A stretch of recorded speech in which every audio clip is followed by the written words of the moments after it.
Assalamualaikum warahmatullahi wabarakatuh.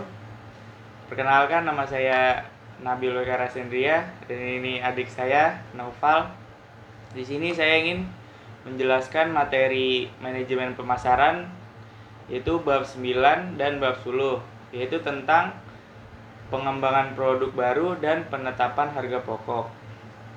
Pertama, saya akan menjelaskan materi bab 9 tentang pengembangan produk baru. Perusahaan menemukan dan mengembangkan ide produk baru dari beragam sumber. Banyak ide produk baru berasal dari sumber internal, yaitu perusahaan mengadakan riset dan pengembangan resmi, memilih ide dari karyawan mereka, dan mengadakan tukar pikiran dalam rapat eksekutif. Lalu ide lain datang dari sumber eksternal dengan mengadakan survei dan kelompok fokus serta menganalisis pertanyaan dan keluhan pelanggan. Perusahaan dapat menghasilkan ide produk baru yang akan memenuhi kebutuhan spesifikasi konsumen. Proses pengembangan produk baru terdiri dari 8 tahap berurutan, yaitu 1. Penciptaan ide, 2. Penyaringan ide, 3. Pengembangan konsep produk, 4. Pengujian konsep, 5. Pengembangan strategi pemasaran, 6. Analisis bisnis, 7. Pengembangan produk dan pemasaran, 8. Komersialisasi. Selanjutnya, proses pengembangan produk baru. Tahap 1 yaitu proses dimulai dengan penciptaan ide, lalu berikutnya penyaringan ide yang mengurangi jumlah ide berdasarkan kriteria perusahaan sendiri. Lalu ide yang lolos dari tahap penyaringan ini dilanjutkan ke tahap pengembangan konsep produk, di mana versi detail ide produk baru dinyatakan dalam segi konsumen yang berarti. Lalu tahap 2, dalam tahap berikutnya pengujian konsep. Konsep produk baru diuji dengan sekelompok konsumen. Sasaran untuk menentukan apakah konsep mempunyai kecocokan yang kuat dengan konsumen. Konsep yang kuat diteruskan ke pengembangan strategi pemasaran, di mana strategi pemasaran awal bagi produk baru dikembangkan dari konsep produk. Lalu dalam tahap analisis bisnis, tinjauan ulang penjualan, biaya, dan proyeksi laba bagi produk baru dilakukan untuk menentukan apakah produk baru itu memuaskan tujuan perusahaan. Dengan hasil yang positif, di sini ide menjadi lebih nyata melalui pengembangan produk dan pemasaran uji, dan akhirnya diluncurkan selama tahap komersialisasi. Selanjutnya bab 10 tentang penetapan harga produk. Harga dapat didefinisikan secara sempit sebagai jumlah uang yang ditagihkan untuk suatu produk atau jasa, atau dapat didefinisikan lebih luas sebagai jumlah nilai yang ditukarkan konsumen untuk keuntungan memiliki dan menggunakan produk atau jasa. Meskipun peranan faktor non-harga makin meningkat pada proses pemasaran modern, harga tetap menjadi elemen penting dalam bauran pemasaran, karena harga merupakan satu-satunya elemen dalam bauran pemasaran yang mendatangkan pendapatan. Semua elemen lainnya melambangkan biaya. Harga juga merupakan salah satu elemen yang paling fleksibel dan bauran pemasaran. Tidak seperti fitur produk dan komitmen saluran, harga dapat dinaikkan atau diturunkan dengan cepat.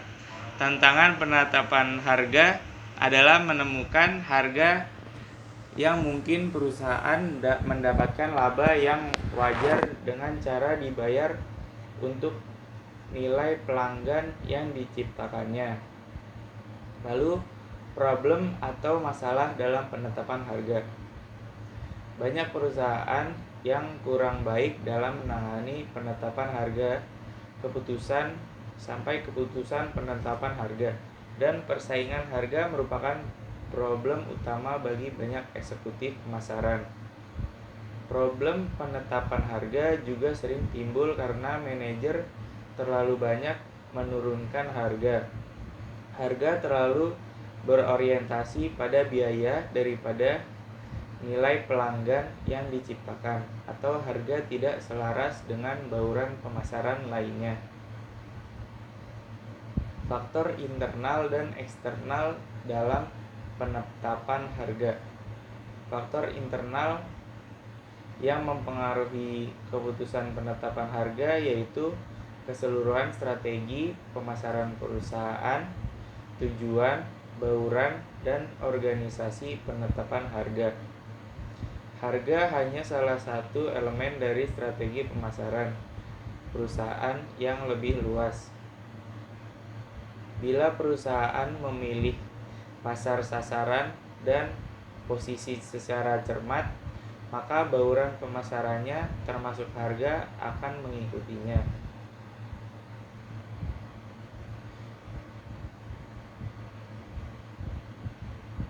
Beberapa perusahaan memposisikan produk mereka terhadap harga dan kemudian menyesuaikan keputusan bauran pemasaran lain terhadap harga yang ingin mereka kenakan. Perusahaan lain tidak menekankan harga dan menggunakan bauran pemasaran lain untuk menciptakan posisi non-harga mereka.